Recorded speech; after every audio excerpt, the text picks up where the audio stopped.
భోగాపురం విమానాశ్రయం ప్రారంభోత్సవ బహిరంగ సభలో ప్రధాని మోదీని ఆకాశానికెత్తిన సీఎం చంద్రబాబు వ్యవహారం రాజకీయ వర్గాల్లో ఇప్పుడు చర్చనీయాంశంగా మారింది.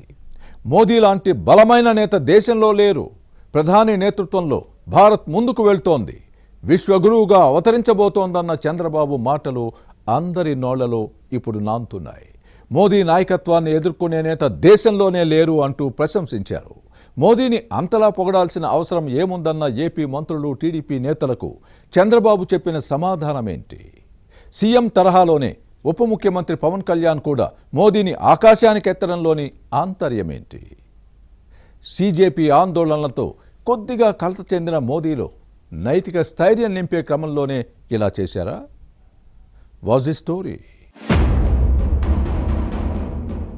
ఏపీ ముఖ్యమంత్రి చంద్రబాబుకు దూరదృష్టి ఎక్కువ.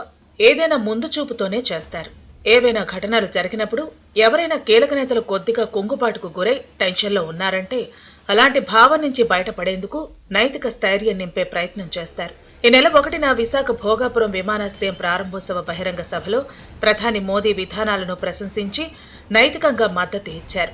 నీట్ పేపర్ లీక్ కు వ్యతిరేకంగా సీజేపీ ఆందోళన ప్రధాని మోదీని కొంత ఇబ్బంది పెట్టాయి. ఈ క్రమంలోనే మోదీలో నైతిక స్థైర్యం పెంచేలా చంద్రబాబు చేసిన ప్రసంగంపై రకరకాలుగా చర్చలు సాగినా దీని వెనక ప్రత్యేక వ్యూహం ఉంది. దేశంలో పేరెన్నికగన్న నేతల్లో ప్రధాని మోదీతో పాటు ఏపీ సీఎం చంద్రబాబు నాయుడు ఉన్నారు.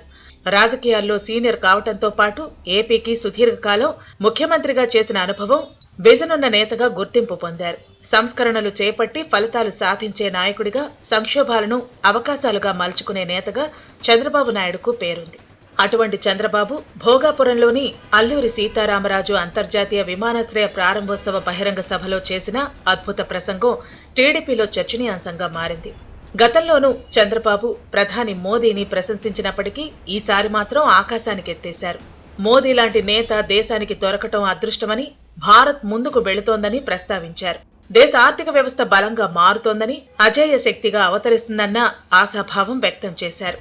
ప్రపంచంలో మన దేశం సమున్నత స్థానానికి చేరుకోబోతోందని, అందుకు కారణం ప్రధాని మోదీయేనని చంద్రబాబు చెప్పుకొచ్చారు.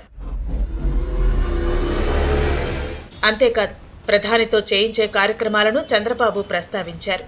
ఏపీ ప్రజల జీవనాడి పోలవరం ప్రాజెక్టు 2027లో ప్రధాని మోదీ చేతుల మీదుగా దీనిని ప్రారంభిస్తామన్నది ముఖ్యమంత్రి మాట. అలాగే రాష్ట్ర రాజధాని అమరావతి అద్భుతంగా రూపుదిద్దుకుంటోంది. 2028లో ప్రధాని చేతుల మీదుగా మొదటి దశను జాతికి అంకితం చేస్తామని చంద్రబాబు ప్రకటించారు.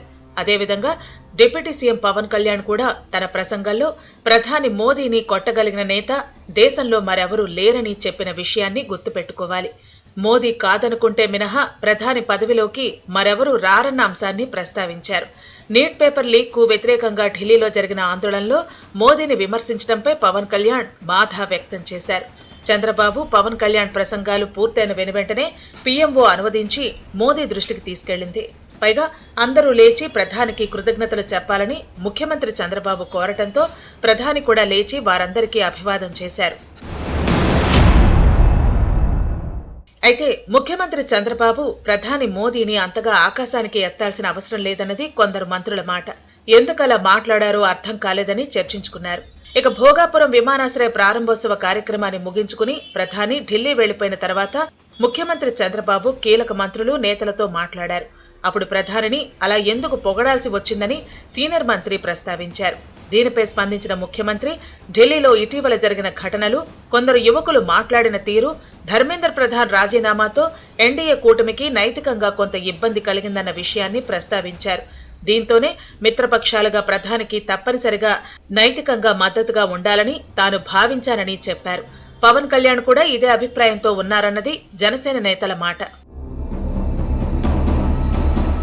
ప్రధాని పర్యటనకు ముందు రోజే ఢిల్లీ నుంచి కొందరు కీలక నేతలు ఫోన్ చేసి సీజేపీ ఆందోళన ఘటనల తర్వాత ఏపీలో పర్యటన, భోగాపురం విమానాశ్రయాన్ని ప్రారంభోత్సవ కార్యక్రమాన్ని పెట్టుకోవటం మంచి పరిణామమని చెప్పారు. ప్రధానికి అండగా ఉండాలని, ఎన్డీఏ మిత్రపక్షాలని, కేంద్ర ప్రభుత్వానికి మద్దతుగా ఉన్నాయనే సంకేతం దేశంలో అన్ని పక్షాలకు పంపాలని సూచించినట్టు టీడీపీలో వినిపిస్తోంది. ఈ క్రమంలోనే మోదీని సీఎం చంద్రబాబు ప్రశంసించారన్న చర్చ సాగుతోంది. మొత్తానికి నరేంద్ర మోదీ భోగాపురం పర్యటన ముగిసిన వెంటనే ఢిల్లీ వెళ్లకముందే ఏపీలో విమానాశ్రయ ప్రారంభోత్సవ కార్యక్రమం మోదీకి సంతోషాన్ని ఇచ్చిందని ప్రధాని కార్యాలయం ఎక్స్ లో పోస్ట్ చేసింది. గిరిజన కళాకారులు స్వాగతం పలుకుతూ చేసిన ధింసా నృత్యం తనను కదిలించిందని, సంస్కృతి సంప్రదాయాలను నిలబెట్టిందని మోదీ సంతోషం వ్యక్తం చేశారు. ఇది తన జీవితంలో చిరస్మరణీయంగా నిలిచిపోతుందని ప్రస్తావించారు.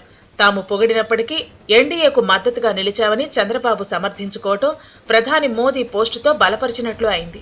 ఇది ప్రధాని మోదీని భోగాపురం ఎయిర్పోర్ట్ ప్రారంభోత్సవ సభలో చంద్రబాబు ప్రశంసించడం వెనక ఉన్న అసలు రహస్యం. ముఖ్యమంత్రి ఏది చేసినా అర్థం, పరమార్థం ఉంటుందని చంద్రబాబు వివరణ తర్వాత అందరికీ అర్థమైంది.